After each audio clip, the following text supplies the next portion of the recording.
नमस्ते दोस्तों, स्वागत है आप सबका हमारे चैनल में। हाजिर हूँ फिर से एक नई कहानी के साथ। कहानी नौकर।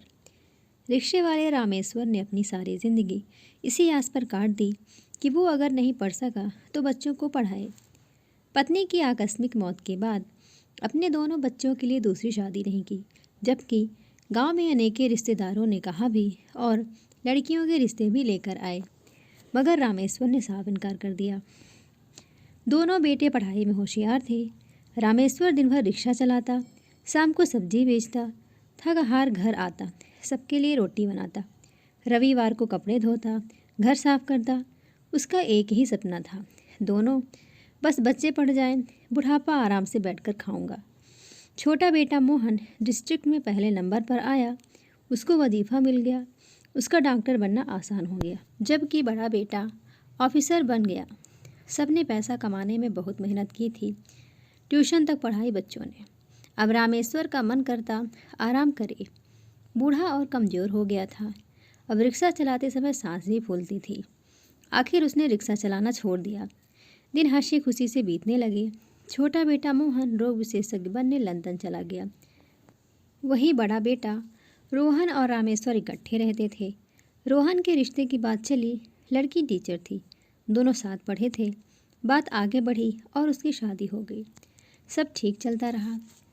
पापा ज़रा सौदा लाना है, पापा ज़रा दूध ले आना।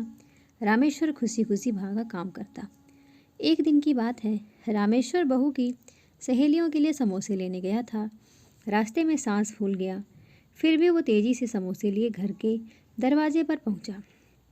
तभी उसे बहू की आवाज़ सुनाई दी, भाई आजकल नौकर कहाँ मिलते हैं, यह तो अच्छा है, ससुर जी सारा काम कर देते हैं, वरना इतने पैसे में तो मेरी जेब ही खाली हो जाए। दोनों क्यों कमाते हो, फिर भी रोते रहते हो, सहेली ने कहा। हाँ, कोठी बनवाना आसान काम नहीं है, इतने पैसे कहाँ से आएंगे, तभी तो मैं उनको काम के लिए बोलती हूँ, मुझ पर जोर भी नहीं पड़ेगा, वैसे भी खाना मुफ्त का थोड़ी आता है जो मैं बांटती फिरूँ। अरे शर्म कर, तेरे ससुर हैं, तभी तो चुप हूँ, नौकर होता तो 4 गालियाँ भी सुना देती ढीलापन देखकर। बस इतना सुनते ही रामेश्वर का चक्कर आ गया, वो वहाँ से सीधा निकल गया। रास्ते में एक जानकार को देखकर बोला, यदि मेरा छोटा बूटा मोहन आए तो बता देना, मैं हरिद्वार जा रहा हूँ महादेव के पास। बड़े बेटे रोहन और उसकी पत्नी को मत बताना।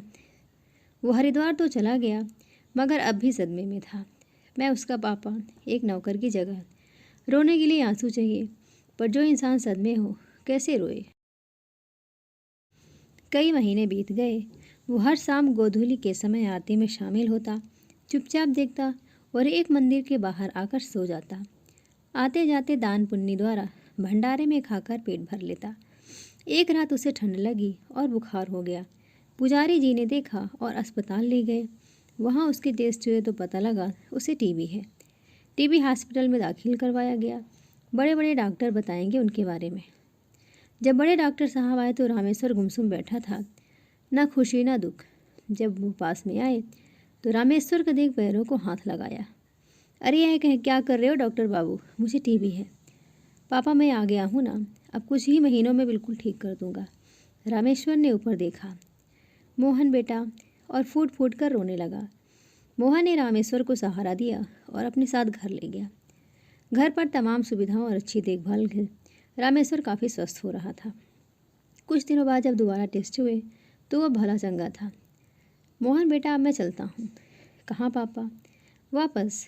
मगर क्यों? बेटा कल तेरी शादी होगी, फिर तेरी भी घरवाली मुझे नौकर बना कर रखेगी।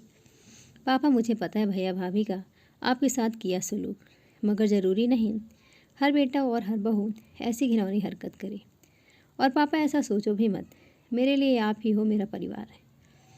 मैं आपकी आराधना को बेकार नहीं जाने दूंगा।